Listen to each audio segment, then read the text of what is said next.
now we're going to talk a little bit about life after high school. I want to ask you some questions regarding after high school. Okay.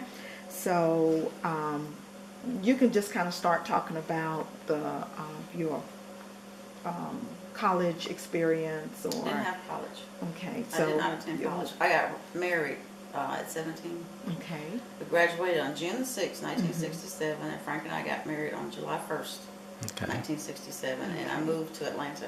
Mm-hmm. So we were there for, I guess, about 3 years, Mhm. and then we moved back here to Okay. And when you came back, what did you do? I didn't do anything. I had children. Okay. Okay. Had babies. Okay. I had 2 boys, and I think when I moved back, I was pregnant with the 3rd one. Okay. So Frank, that's when he came back and he joined the police department. Okay. So he was working and I was home with the kids. Okay. Okay. And then later on, after they got some size and I had good babysitters, then I started, back to work. Okay. That's when I started working at UGA after I had taken my classes at Athens State. Okay. Tell us about your work at UGA. I started in the College of Education. I had tried so many times to I took when I was in high school, my favorite subjects were the business type classes like typing, shorthand, English, loved all of that. So I knew what I wanted to do.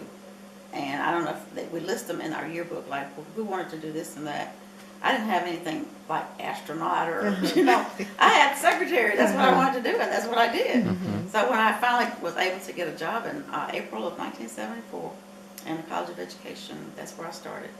And I started out with like answering the phone, just taking messages. And at that time, we didn't have computers. I tell people they don't know what hard work is. We had manual typewriters.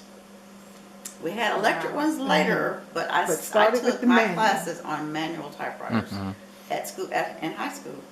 So if you were typing 80, 90 words a minute on a manual typewriter, you were getting down. Yeah. So that's what my speed was. I tried to take the test for the job on an electric typewriter. I just could not do it. So I had to go back to human resources and take it on the manual typewriter, and then I passed it. But that's what I started out doing is just typing a little bit and then gradually working my way up. And, and I tell my kids and I tell other people, there was only a few African-American staff members in the College of Education. I can think of maybe 2 others other than myself. And most of the good jobs were given to the other race. So, and what I did was I kept my mouth shut. I watched, I listened, I learned. So they didn't have sense enough to know I was learning their jobs because I would help them with their work. You want need me to help you do this? Or I learned where all the buildings were on campus. I got on the bus and I rode around. I took things across campus because at that time we didn't have like campus mail like they have now. We had to take things to different buildings. So I did that and I was learning about the university. That was a huge place because we didn't go over there when we lived over on Rock Springs or Darien or Plaza. I lived on Plaza Street too for a minute. But we didn't go over on the university campus. I mean, we just didn't. We just knew we would go so far and then we'd come back. We didn't know any better. We just didn't. Do you know when the first black professors came in at that school? Oh my God, it was years. The first black faculty member that was in our department, I'm trying to think, was Dr. Jack Powell? Right. Yes. Okay, Dr. Jack Powell was in the College of Education. He was in elementary education. But I'm not sure if he was already there or not, but I know he was there. Okay. The first one that came to our department was, I'm trying to think, who was it? There was so few. Right. I think Dr. Dorothy White might have been the first one. I'm not sure. Okay. And then Nicholas Opon, who's from Africa, was our second. But he was a graduate of our department as well. Okay. Do you remember Dr. Mary Fraser? Oh, yes. Okay. Yes. Oh, admired her to the hilt. Yes, I do. Okay. She was up in, she was upstairs. I can't remember. They changed the names of the departments over the years, but I do remember her very, very well. Okay. And she may have been there too. But I was on the first floor, and there were 6 floors to the building, so I didn't get to see everybody in the very beginning, but there were so few black people, so few. There was a lot of, the custodians, of course, but at that time, they didn't even have retirement benefits. The custodians didn't. They came later. Okay. Yeah, but I do remember Dr. Frazier. She was a sweetheart. Yes. She was. And Dr. Powell was a go-getter. I mean, he didn't give up on anything. He just Uh-huh. fought for every step of the way. Did he? And I admire him so much. Yes, mhm. he did. I see him all the time. We still talk about that. Okay. Especially Yes. for that era. Yes, Mhm. yes, because he got left behind so many times. Of course. And promotions and things, and he fought and he fought. He did not leave, he did not give up, and he won. He did. And I remember meeting Jesse Jackson on campus. Okay. Yeah, Mm-hmm. when they had the Charlene Hunter Hamilton Home lectures every year. Right. I met him. So what year did you leave from over there? Did you retire? I retired at the end of July 2011. Okay. So you was there when the black dean came. Oh, yeah, Okay. Castanel? Right. Oh, yeah. Tell me about him. Woo, we had some choice words at a time or two, but we became pretty good friends, actually. Yeah. But when he came in, and I think he did a great job at first, but he did some combining of departments that didn't sit too well amongst a lot of people. It kind of messed up some things. So, but anyway, it is what it is. Yeah. Okay. But yeah, we became pretty good buddies, but we had a few little words there for a minute. Okay. And Dr. Atwater, do you know Mary Atwater? I know of her. Uh-huh. I spoke to her on the phone a couple Yeah. of times, She but I was, haven't. when Dean Castanel combined the departments, he combined math education, which was the one that I was in, with science education, which was on the second floor. Dr. Atwater was in science ed. So when we did the combining, and there was some, our math ed personnel, the faculty just fought and fought. They did not want it. It was just not going to work. But it had to happen, so it happened. And Dr. Atwater was my new department head Okay. after we combined, after we got everything settled down. So she was our department head for a year. Mm-hmm. And as a matter of fact, for that 1 year, we had all black staff. I was the financial manager. The other black lady was the office manager. The guy from Africa was our coordinator, undergraduate coordinator. Okay. And then Dr. Atwater was our department head. So all of the head people. That was pretty amazing. That was amazing. It's never going to happen again. Wow. Yes, it's never going to happen again. But it was interesting. I learned a lot. I did. I did. I watched. I listened. I looked, and I just learned. I didn't go to college, but I learned so much from just being around those type people. You know, I could conversate with any of them. Presidents on that. I met all the presidents. You know, I talked to them, and you know, I just got real comfortable. You know, and a lot of people don't feel comfortable talking out of their square. Yeah. But I was like, hey, I'm with you. You're human just like I am. Tell us about your interests and hobbies. Oh, Lord, What my do you interests, enjoy my hobbies. doing? Woo, Yeah. woo, woo, woo, woo. I like event planning, coordinating. I like for things to be done right, and I like for them to be done on time. Okay. I like gardening in the spring, like flowers. I do that outside, and scrapbooking. I do scrapbooking. I love photos, if you can tell. I love photos. And I don't know, I just like being involved in lots of things. I mean, I have lots of interests. I'm involved in a lot of activities at church also. Okay. Can you And talk what- about some of them? I'm sorry. At church, Well- I'm on the greeters ministry. I'm on the food ministry. I'm an usher, been an usher since 1999.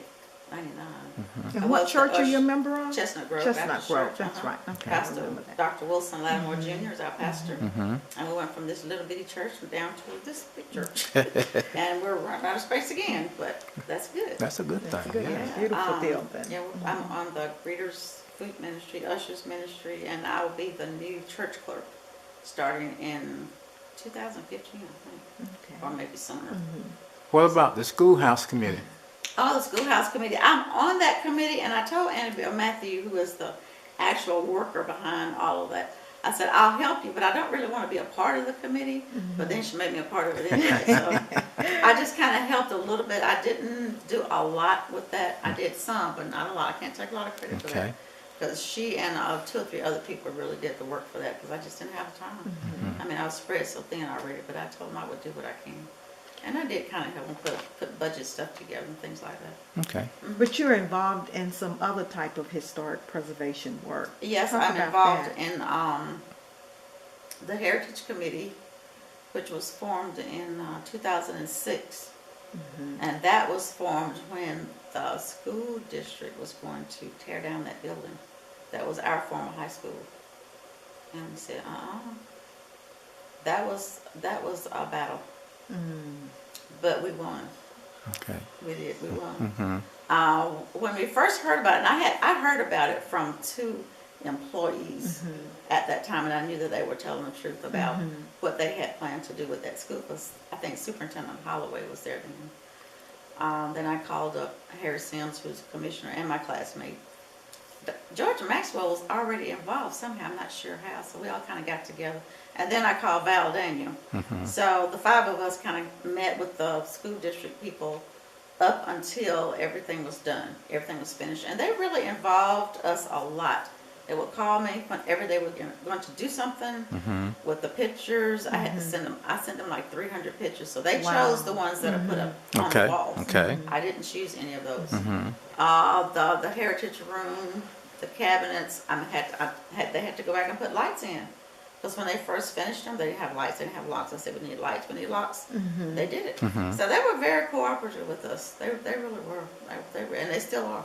Okay. Anything they want to do, they call me. And then I contact the rest of the people.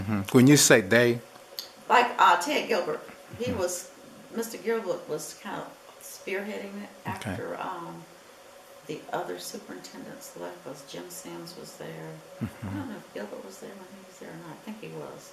But Mr. Ted Gilbert was basically my contact person. okay. And we worked together really, really well. And they were just so cooperative and so easy to work with. It was time consuming though, because I'd have to go over there to the school and they got ready to do this. Come look at it, make sure this is all right.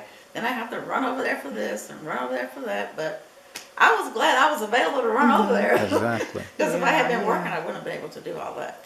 It's But it turned out to be a beautiful very well. area. Yes, And I'm so impressive. glad it's still a learning center, because that's what we wanted. You know, for a long time I thought, we need to do something with that school. We need to have a facility where we can do something with our kids, offer these opportunities, because we didn't have them, but we wanted to offer them. And they have such great opportunities over That's a there. perfect It setup. is, and I try to encourage the parents to go over there and take their kids and look at it and get them involved in it, because it's all free. It's all free, and it's really good. It is. That's excellent history. And then the Alumni Association, that's the group that I'm the coordinator of the communication for that. Okay. We have reunions for everyone that's ever went to that school, every 2 years. Oh, wow. And we're working on it That's now great. for 2014. How long have you been involved with the alumni? 1996. 96. Okay. And Tell this us is about our that. 10th, the 10th one. This will be our 10th one. Okay. Tell us some more about that group. Who's involved? Charles Stroud, well, it started off with Max Sewell being the president, and there was some issues that went on, and that changed over to Charles Stroud is now the president. Okay. He's been in that position since Max Sewell gave it up. Okay. But Miss King was the coordinator of the communications for a long time. Really? And she kind of Okay. got a little bit. I was helping her, then I started basically doing the work, but I still gave her the credit for it. I said, as long as you want to get the credit, you can have it. I'll just do all your work, because I don't mind doing anything for her. Right. But she's still a part of it, and I'm glad that she is. And she'll be there until she gets tired of it. I told her when she gets tired, you're old enough to do what you want to do. If you don't want to do it, I'll do it. And you all have a beautiful relationship, you and Yeah, Miss I King. love Talk her. about how She's that such a developed. sweetheart. Yeah. Miss King has been in my life since probably 3rd grade, I guess. Okay. Because when I moved with my grandmother, our backyards connected, and there was a little stream that went between it, so we'd jump over the branch. And we would go to her house, and her mother was there at the time, Miss Sweet King. She was sweet too. But Miss King never had kids, and she never got married. But I don't think she missed out on anything. I really don't. She is so amazing to me. She really is. Yeah. She's 95, and she Wow. still does all that stuff. She still drives. That Well, is she wants to. amazing. I didn't realize that. She does, but I told her you don't have to if you don't want to, but I can pick you up. And I usually would pick her up and take her, to Okay. meetings and things. And there are other people at the church that look after her, but she's just such a sweetheart. And she was the kind of person that I never heard her raise her voice as a teacher. And she was my homeroom teacher in the 12th grade. Okay. But I never heard her raise her voice, but we had all the respect for her. And I think the name of the gymnasium was just awesome. Talk about that. Oh my God, it was just awesome. How did that come about? Actually, Leonard Champion, I don't know if you know him or not, was the first person that I ever heard mention it.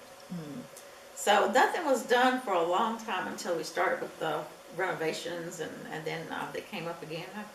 And Val Daniel is on the board of the Boys and Girls Club. So the Boys and Girls Club is housed there now. So that's how it got rolling. And then Val just got into it, and the school district said, oh yeah, you can do it. We'll do it. So they actually just went along with whatever we wanted. You know, we did give some money to the Boys and Girls Club, which I think is necessary, because those kids belong to us. Those are our kids. Right. You know, the majority of those kids are ours. So we did give some donations to the Boys and Girls Club. So it wasn't very difficult to get it. And when they got the letters, I remember I was in Jekyll Island. I think Ted Gilbert sent me an email saying, this is what the sign's going to look like. Is it okay with you? And I said, as long as the letters are big enough for people to see from the street, yeah, it's fine. So yeah, it was, and the program, Pat Huff put that together. And I wasn't directly involved in that, so Pat and Val and the school district people worked together. But that was just, you know, if I hadn't known